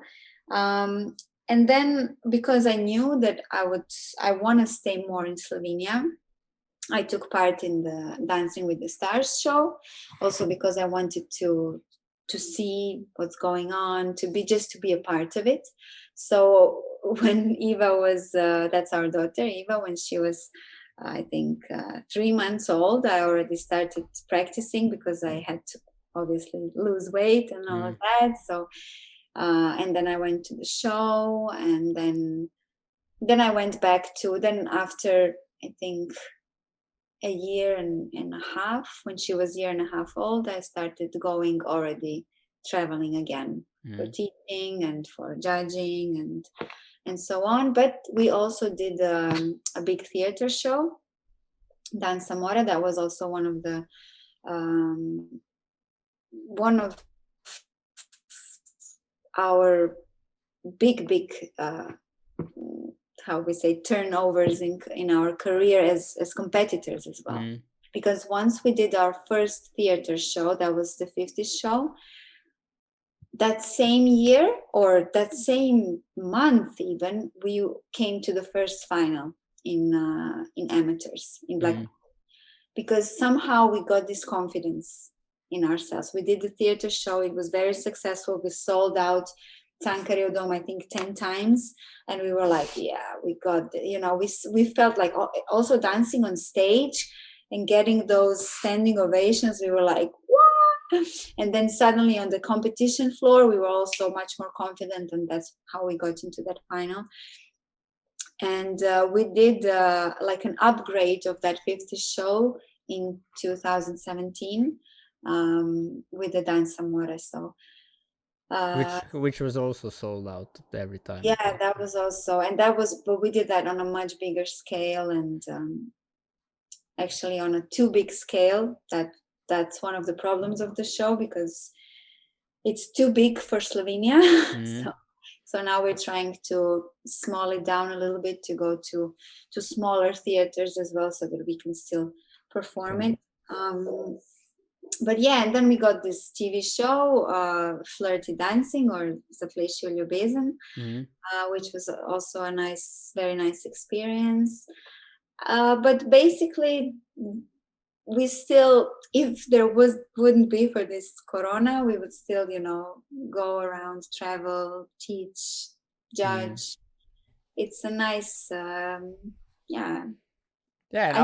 I hope it will go back to what it was after all this stops. Yeah. Or we will find a new ways like we're doing it now. We'll see. Yeah.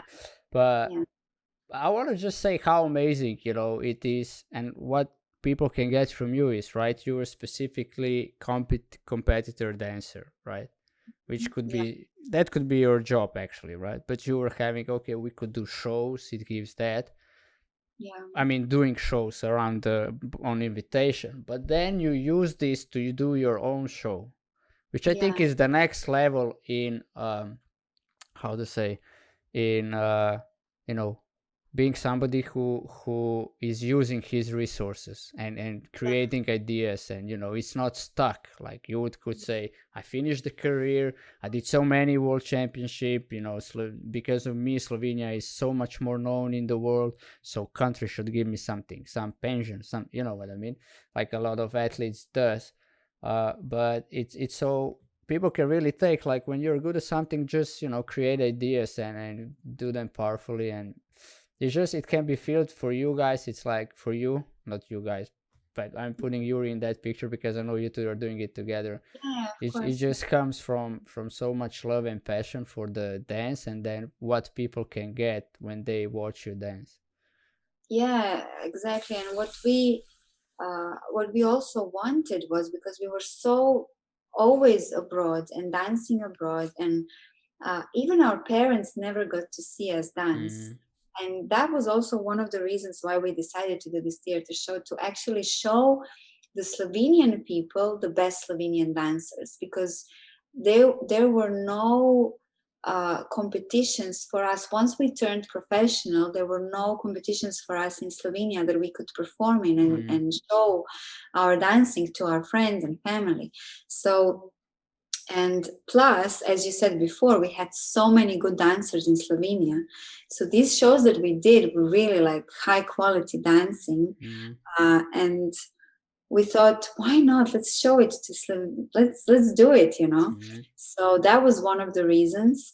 The second reason was that we loved the stage. It's like, it's a great feeling to be able to perform and not sweat and wait for the results. In the end, are they going to say you were good or not? Of course, you still get the appreciation from the audience. Yeah, so if it wouldn't be good, they wouldn't clap, they wouldn't give you a standing ovation. But still, it's like, it's a completely different. You open up much more. There's no fear in it. There's you can play, right? Yeah, I mean, you already, at that stage where you guys are, you're good at what you're doing. It's like, with so many hours put in, it's, you really have to train badly to not be good at what you're doing. So then it's a kind of a logical, like you said, when you put that on the stage, when there is no competition, it's just like pure self-expression with it, and you can play with it. You can do it a little bit different every time, and it still works. Exactly. We had so much fun with the show. Oh my God, because we also had to act within the show, and it was great. And the thing was, Yuri always said, I always want to give the dancers another uh, option Mm-hmm. where they they their dancing can take them. So competition is not the only, like dancing Latin and ballroom. You don't have to just go to competitions and that's it. You can also be a performer in a theater. That Yeah. was always our wish. So the dancers get another, um, how can I say, Yeah, goal. yeah, Maybe. all Because not possibilities, right? because we got so many couples stop dancing because they didn't like competing. Mm. Simply, that's it. They don't want to be judged. They don't want to be stressed out, and we just wanted to give them another option. They could see that if they practice hard, if they are good enough, they can also perform on stage and do theater shows like this. I think that's just the brilliant thing that uh, we everybody can take on. When you're good at something, try to see how you can contribute to the others. That Yeah. it's not all about you, and then life suddenly becomes like living on whole another scale when you are living for to contribute to others, so that people around you flourish. Like you flourish, you were good. In this world, you cannot do anything all by yourself. It's like, so you need a team. So why not, with the team, contribute to also broader spectrum of whatever people you want to contribute? Then that You is get just so another amazing. purpose. You get another purpose in life Mm. to to to give, right, something Mm. more, so that becomes the life becomes better immediately.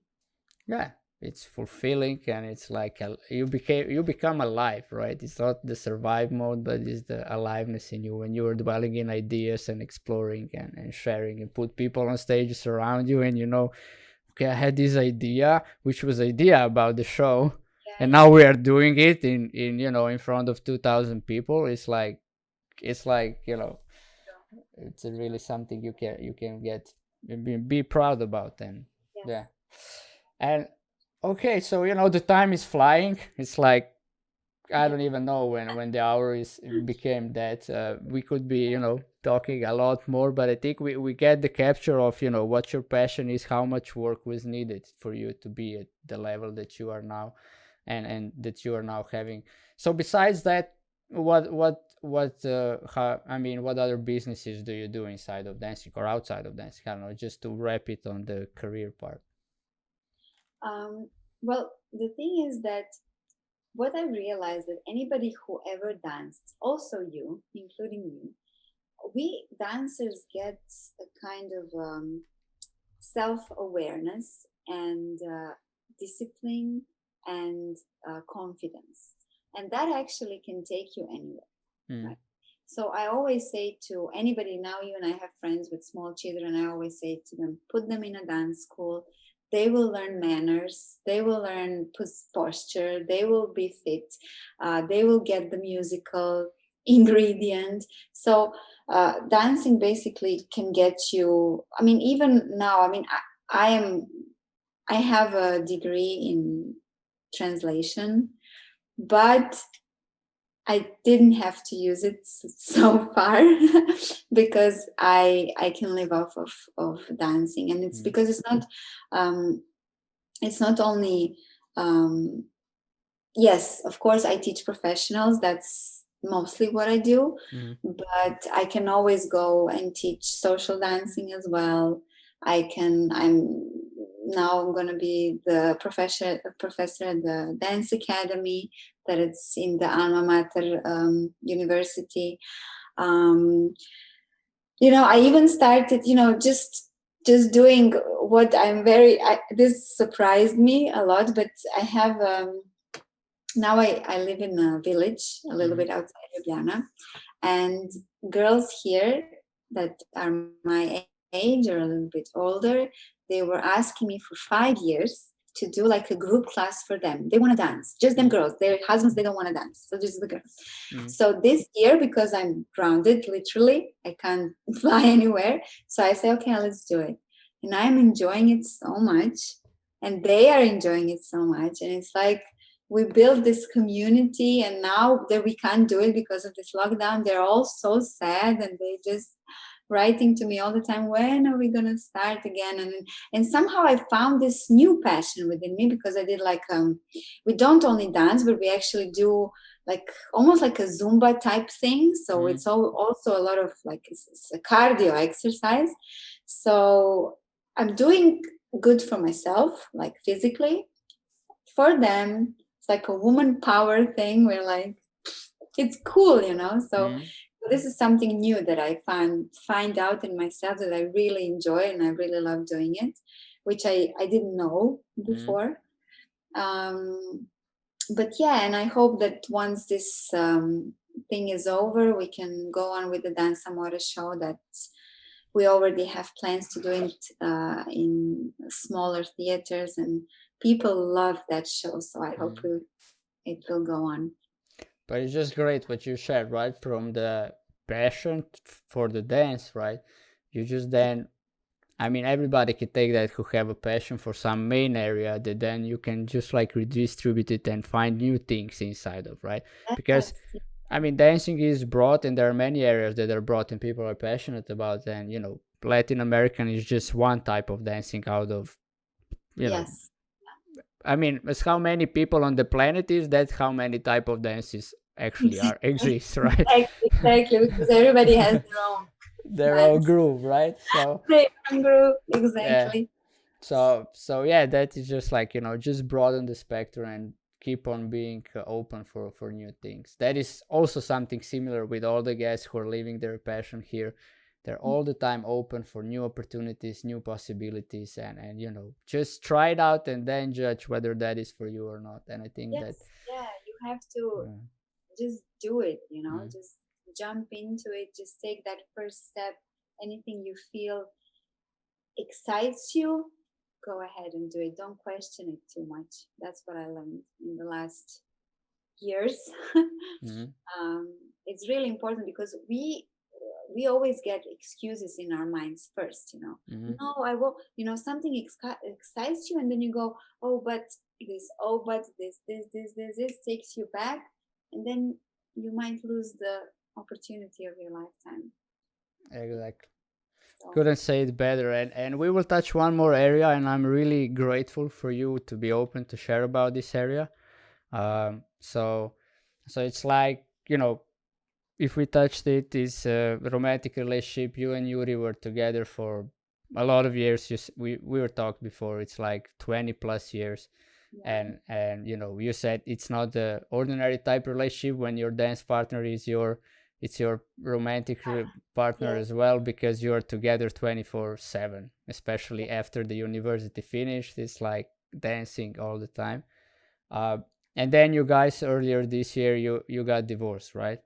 And we gotta talk about it. So, and we still see you, right? If we look your Instagram, you guys are doing dancing together. You guys are like, we as who watch you are like, first of all, there is a question: why is these two divorced? And second of all, there's the question, how two divorced people who have a child, how can they still work together? So, being like happy about it, so maybe take us in that world, and people who are on the verge of divorce or are divorced, maybe they can take something. Even the kids who have divorced parents can take something. And so maybe present them like how it was for you, the whole this experience, and how did you two approach it, and so that it also, like you said before, how it is affecting your child Diva.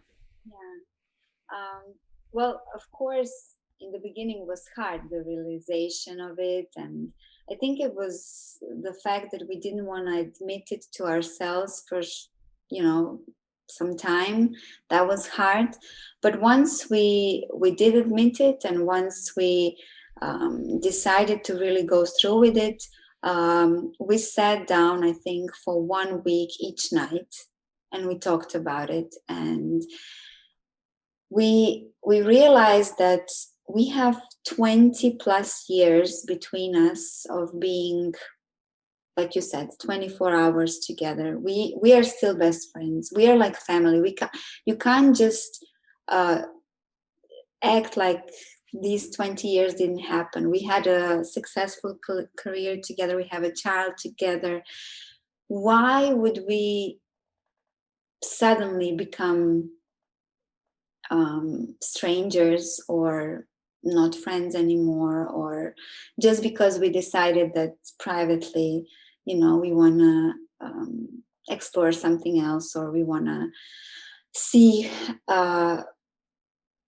just go our separate ways privately, but that doesn't mean that we can't stay best friends, or that first of all, we were thinking about our baby, and we said we will do it for her, but then we realized, no, we will do it for us, because we deserve each other in our lives. We have so much history together. We want to keep dancing together because we enjoy dancing together, and that's when we decided, come on, let's show the world that this can be done as well, that it doesn't have to be done in a bad way, that two people can just go their separate ways but still remain in a good relationship and happy, even if they are not still married, or yeah. And the So you thing, two still have business together, right? yeah, we still work together, we still And where did it all came from? It's like you two were sitting down talking every night, you said, and then what did you have? Like, did you read something, or what was the whole thing? yeah, I mean, we actually started like working on ourselves separately with therapists, even before that, before the decision came. And so we knew, like, Maybe I will stop you just with the question: why did you went to a therapist? Was there something wrong with you? Were you like psychologically there? I mean, right? Because there is still this fama about, if you go to a therapist, there is something wrong with you, so he will fix you, right? So what, were you like psychologically diagnosed as being unstable, or oh what was? no. Yeah, I mean, I'm just putting it out there. I know it's not in your case, but No, to put it, it's not yeah. like that at Yeah. all. We both realized, our life changed drastically, like I said before, when we had our baby, when suddenly, we didn't travel anymore. So we went because we had things to talk about, we had things to overcome, and I never thought that going to a therapist is a bad thing. I always thought that if somebody goes, he wants to become a better person, he wants to get to know himself, and it's not. And now that I'm going, it's like, it's the best thing, it's like I feel like I'm growing, you know and so I would Right. recommend it to everybody, even the people who think they have the best life, everything figured out, everything good. I think everybody should go, Mm. just to talk about whatever you're feeling, just to get that um, response from somebody who is out of the whole equation of your life, who Mm. just is able to really see it from the outside and advise you. And And tell you directly, right? Sometimes you need that that's direct. You are an exactly. asshole. You are dealing with this area of your I don't life say like an that, ass. Yeah, but I mean, right? They yeah, don't but say that because you pay them, but they say it's, let's say, no, in say a it bad, like yeah, it is, and they yeah. teach you. They teach you about yourself. Mm, You really learn about yourself, and all the patterns in your life that mm, are coming from your parents, and that you think they are you, but they're actually not mm, you. They're mm, just a pattern that is going on in your family for so long, and you think that you are the one who is thinking this, but it's not you. So these things started to happen, and we started to open up, and it's a kind of growing thing, and I think we both grew, and that's how we also, I wouldn't say we grew apart, that sounds bad, but mm, we grew individually, and mm, somehow we grew a little bit in different directions, and mm. and basically what I'm most happy about is that our friendship remains, and I know I can count on him, and he knows he can count on me. And our daughter is actually very, she accepted all this very well. She had, unfortunately or fortunately, good grounds on it, because she was used to, from, because we were traveling so much, to being either with me or with him. So for her it was not such a big shock.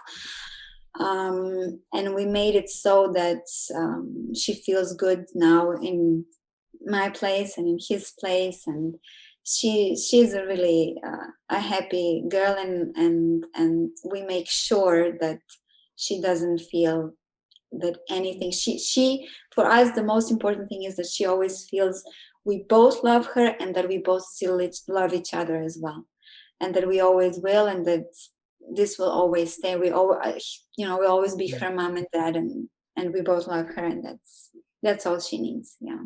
But I think that is really important, and maybe you can tell us how did you get to that point, because I'm dealing with, teenagers and kids, and there is like, in Slovenia, when you get married, is a 50% chance statistically you'll get divorced. It's like 50%, 50% is the divorce rate in Slovenia.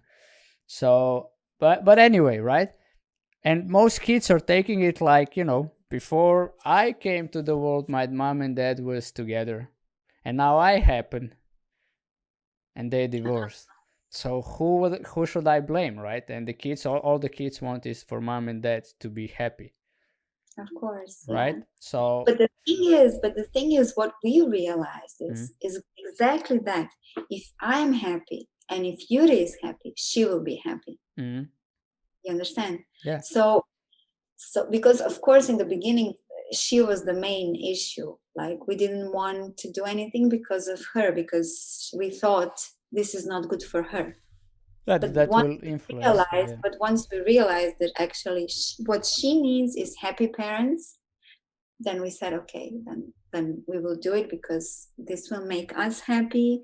And yeah, so, but for kid, I mean, we did it together, and for her to feel that we have respect for each other, I think that's the most important.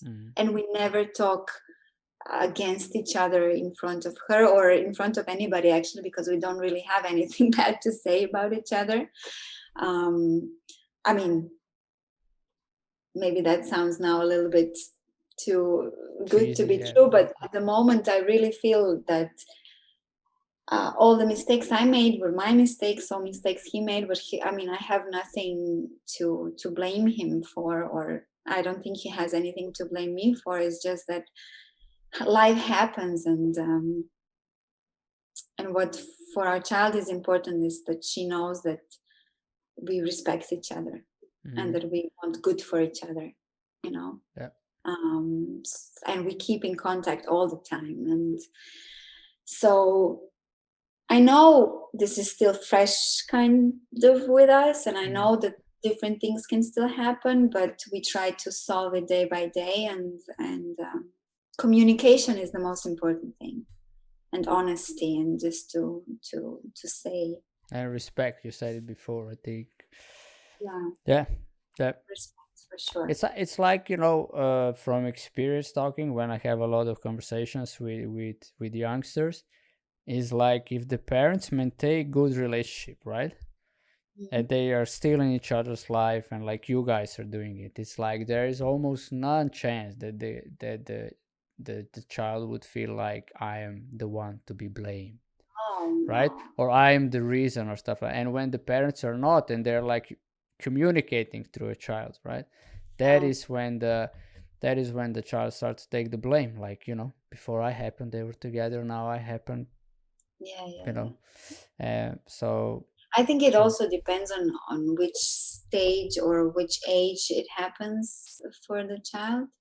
Um, but what's the reason for it and all of that. But yeah, it I think definitely might be different if one of you would cheat on each other, or something like that would happen.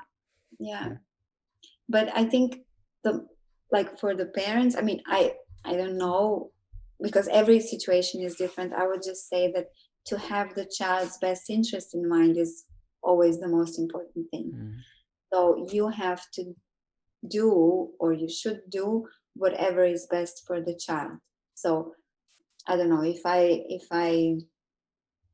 um I mean, you said it before perfectly. I wouldn't add anything. You said, yeah, childs want parents to be happy.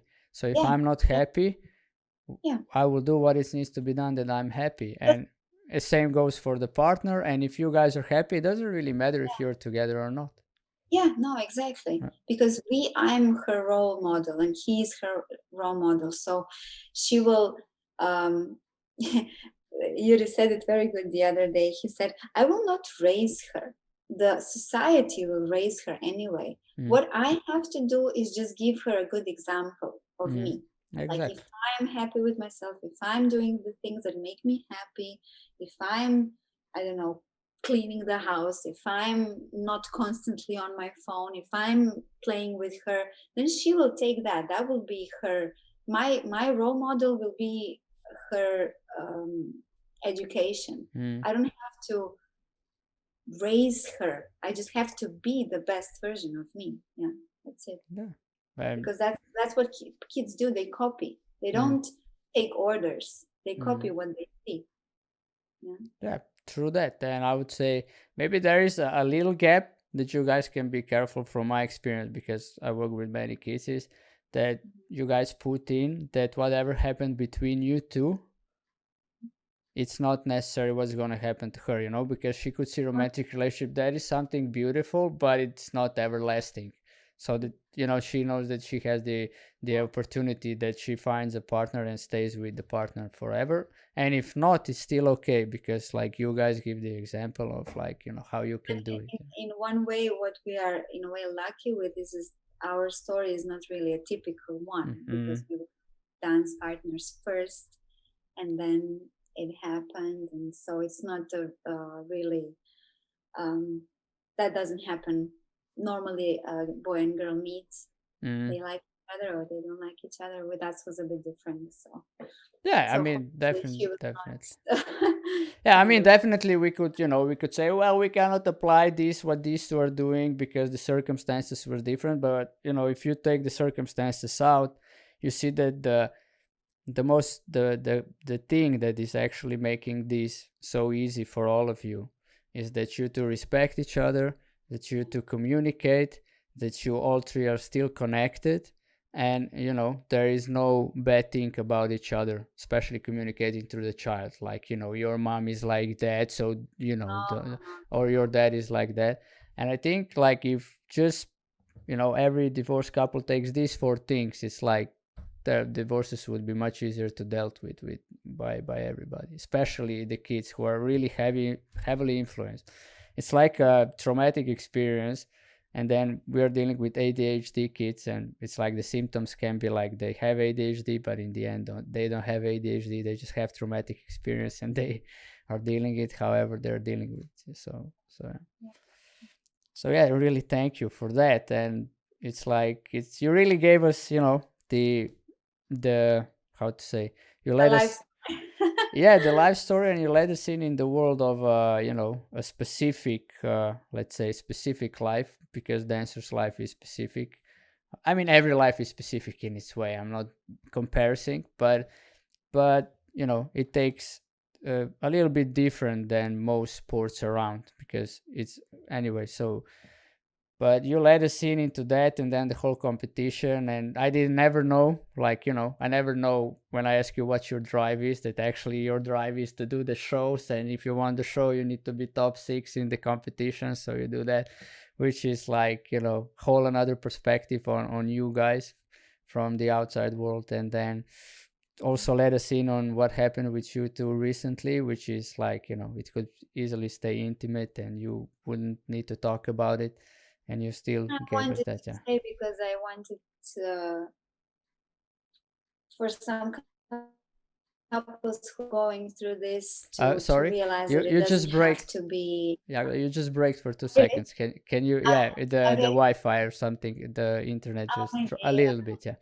So can No, you repeat that? I said that I wanted to share this because I wanted to give, if somebody maybe who's going through the same thing is listening, to maybe give them a feeling that it doesn't have to be an all bad experience. That if you just treat it the right way, it can be good. Mm. Yeah. And before you, I'm not support. Don't yeah, get me wrong. I'm not saying like go get divorced now. It's a happy no, thing to do. no, no. Of course, I'm all for trying to fix it first, but if it happens, make sure. Make sure. Try to do it in a Mm. nice way. And maybe you can say where you two actually got the inspiration for before you said it, the Mind Valley thing. Yeah, we had this. There's a program, Happy Uncoupling, Mm-hmm. which was very interesting for us to see. Uh, there is a story about a couple divorced, and they had a big party, invited all their friends, and it was like a celebration of their life together and the celebration of how they're gonna continue. And it was a party. It wasn't like a funeral Mm. Of a about the relationship, relationship, yeah. but it was like a celebration of it. Yeah. And I feel that me and Yuri were doing kind of the same thing. And the moment we are still celebrating the life we had, we are appreciating, we are um, proud of everything we've achieved together, and we have plans for the future about business going, Mm.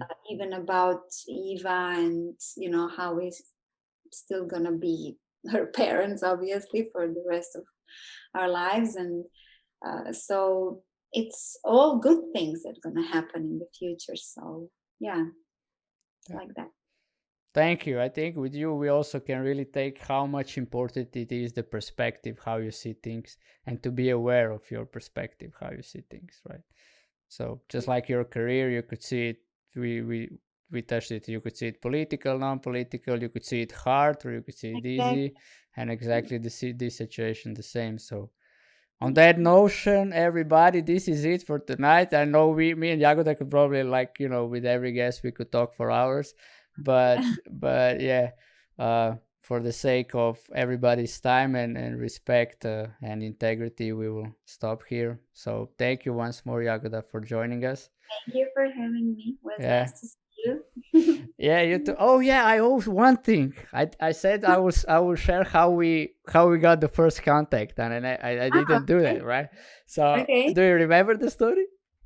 No. You know. So No. so so it was this thing, right? I mentioned Tomasz before.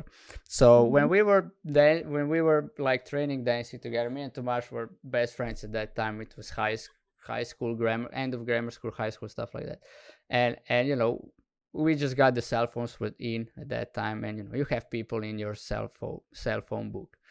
And then we randomly just give to some girls random names, like, by the fruits or by the vegetables. That was the thing. So one was pumpkin in English, one was strawberry, and I named one girl Strawberry, right? And then I forget about it. It's like Jagoda in English, in Slovenia. So and I forget about it. And then after, we did that, like, and I don't know, at one point, and after half a year or a year, we were going through our cell books, and we were like, man, who did I name Strawberry, or who did I name Pumpkin, or stuff like that? And then for some we knew, and for some we don't. So what do you do with ones you don't? So I remember I went to the seaside with the family during the summer, and me and my brother were sitting at this bar, and then I said, "Man, I'm gonna type. I don't, what bad can happen?" And I remember I typed you, "Look, hey, I don't know who you are, because at some point I renamed you into Strawberry, but it would be really cool to know who you are." And then you write back, "Hey, yeah, my name is Strawberry," and I wrote back, "Yeah, right. No, and I'm a teddy bear who picks strawberries in forests." And you were like, "Ha ha ha! No, really, I'm a strawberry." And then I was like, who the hell has the name Jagoda? And then I was like, I know only one Jagoda, and that is the dancer. But I never picked your number. I don't know how your number was in my phone, really. And then I asked you, are you this Jagoda? And you said this. And I'm like, whoa, how did I get your number? So, that was my first contact with you. I still don't know how your number was left in my phone. It was like, it's the whole boogeyman experience. I don't know. It's like magic because, we never talked before. I'm younger than you, so I never compete with you, never joined share the hotel or stuff like that we would exchange numbers. And I just that Now was the you most said it, ridiculous. I remember. Now when you said it before, I was like, no, what does he mean? What the funny story? But now I remember that. I remember it was you. Yeah, then we meet. I mean, a year after, I think we meet in the Freddy at some point. So yeah, that was like that was how me and Jagoda got the first contact. I was like, what You is and going on? strawberry. Me and Strawberry. So yeah, I don't know if but I never asked my brother wrote, maybe it was Maya's fault, but I'm like, I don't know. I don't know, why would I have your number? It's like, Maya would have your number. Why would she need my phone for your number? That's like ridiculous. I don't know. I really don't know, but that She's is. my cousin, Yeah, I so know she's your cousin, and she was our trainer, our coach. So maybe, but we didn't recall it at that time. Me and Tomas were like really hardcore thinking, like, who did we name? Because he also named one girl Jagoda Strawberry. So we did, and he figured it out. He was like, oh yeah, I put that girl, and I thought I also got one girl. I remember the girl's name who I put the Strawberry. That's why it was surprise for me that you actually answered back that it was the real Jagoda, the real Strawberry. that was It weird. was this whole weird experience, but That was fake. that was something. Yeah. So yeah, that is actually it. How our first contact, and yeah, then I was really appreciating that you said yes. I thought, I was sending to people I know, and I know they're living their passions, and you said yes. It was really surprising for me that you said. It's like, I hope she remembers me somehow. And then you said, yeah, I'm up for it. Here's my number. Call me. We'll talk. And I was like, it's that easy. And it is. So for everybody, it can be really easy to do stuff Just with do people the first together. step. Yeah, Just just do do the first step. Yeah. Cool. Yeah, there we go. On this notion, goodbye, everybody. Good night. Have a wonderful evening. If you're not going to bed, if you to bed, have a good night's sleep, and see you tomorrow. Call of Duty action at 19 CET. So for the stream, bye bye.